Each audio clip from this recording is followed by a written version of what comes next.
Вчера во Кочани имавме неколку активности во вториот дел од градот и шетајќи по градот, еден граѓанин на Кочани ме праша, вика: господин Заев, и вие и ВМРО ДПМН ни ветувате многу нешта за подобрување на нашиот економски стандард.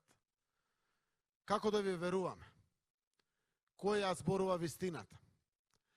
Му реков, одговорот на тоа прашање треба сам да си го дадеш. Ама како да си го дадам? Еве вака, ајде да тргнеме едно по едно. Каде работеше? Па работев овде, вика, во фирмите во Кочани. Колку зимаше плата? 15.000. Сега колку зимаш? 21.000 денари. Сопругата на минималец 9.000 беше. Сега колку е? 14.800. Значи, се промениле работите. И сега направете споредба. Кој беше вашиот стандард од 2006 до 2017 и кој е вашиот стандард од 1. јуни 2017 до денеска?